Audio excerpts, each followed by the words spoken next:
রাসূলের আদর্শ যদি তার ভিতরে যদি না থাকে, সে কখনো প্রকৃত অর্থে মানুষ হতে পারবে না।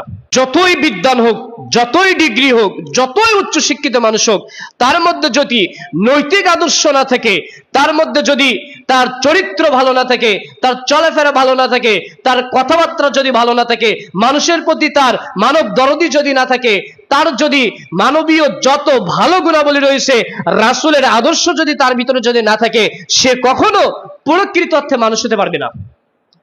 তোমাদের মধ্যে যত সময় তোমরা নবী সাল্লাল্লাহু আলাইহি সাল্লামের আদর্শ নিয়ে আসতে পারবা না, তত সময় তোমরা জীবনে কখনো মানুষ হতে পারবা না, বড় মানুষ হতে পারবা না। আল উলামা ওয়ারাসাতুল আম্বিয়া, আলেমগণ হচ্ছে নবীগণদের উত্তরসূরি।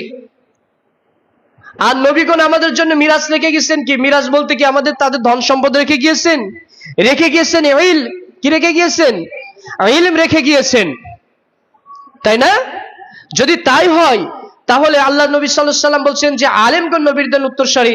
তাহলে আমার মধ্যে নবীর আদর্শ যদি না থাকে, নবীর চলাফেরা না থাকে, নবীর আখলাক না থাকে, নবী সাল্লাল্লাহু আলাইহি সাল্লাম কিভাবে ব্যবহার করতেন সেগুলো যদি আমার মধ্যে যদি না থাকে, তাহলে আমরা কি উত্তরসূরি আদৌ হতে পারবো? ইলম তো ছিল, আবু জাহেলেরও তো ইলম ছিল। আবু জাহেলকে কি বলা হতো? আবু জাহেল মানে কি? মূর্খের পিতা। ওকে আগে কি বলা হতো? আবু জাহেলকে আবুল হাকাম। জ্ঞান থাকলে, এজন্য বাংলা একটি প্রবাদ রয়েছে, দুর্জন বিদ্বান হলেও পরিত্যাজ্য।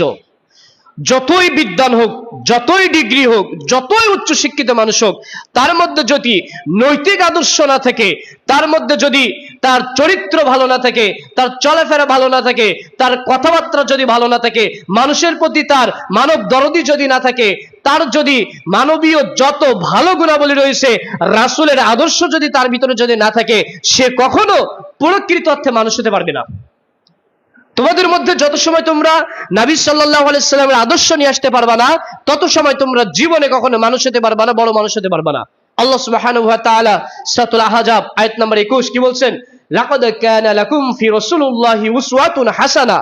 আল্লাহ বলছেন, মুহাম্মদ সাল্লাল্লাহু আলাইহি সাল্লামের মাঝে তোমাদের উত্তম আদর্শ নিহিত রয়েছে। যদি তাই হয়, তাহলে আমাদের চলাফেরা আমাদের কেন নিজেদের ইচ্ছামতো হয়? আমাদের কথাবার্তা কেন নিজেদের ইচ্ছা মতো হয়? আমাদের সার্বিক বিষয় কেন নিজেদের ইচ্ছা মতন হয়?